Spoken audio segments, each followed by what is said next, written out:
Hadis ketujuh, nasihat tonggak agama.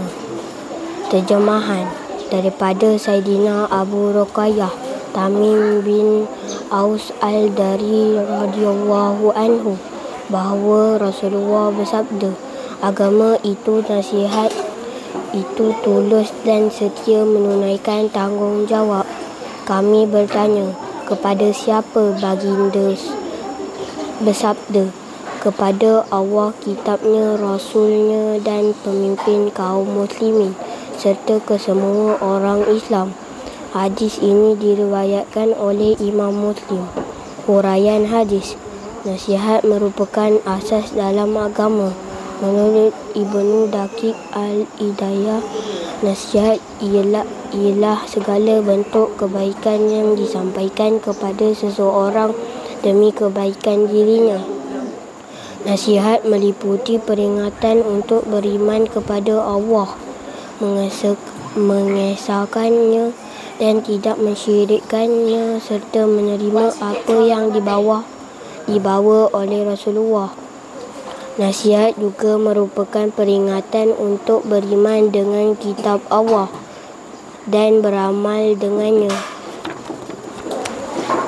Nasihat kepada ulama adalah dengan menghormati dan mengikut ajaran mereka. Manakala nasihat kepada pemimpin adalah dengan menyokong usaha kebaikan yang dilaksanakan selagi tidak bertentangan dengan agama.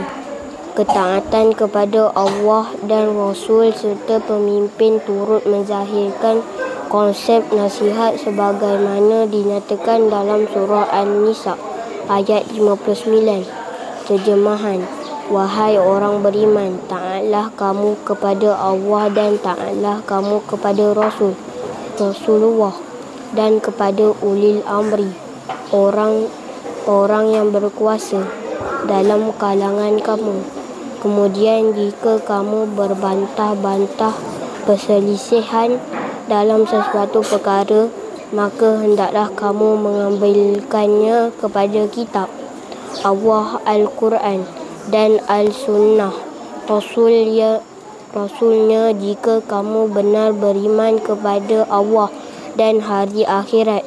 Yang demikian adalah lebih baik bagi kamu dan lebih elok pula kesudahannya. Nasihat kepada orang Islam pula boleh dilaksanakan dengan memberikan tunjuk ajar dan contoh teladan ke arah kebaikan.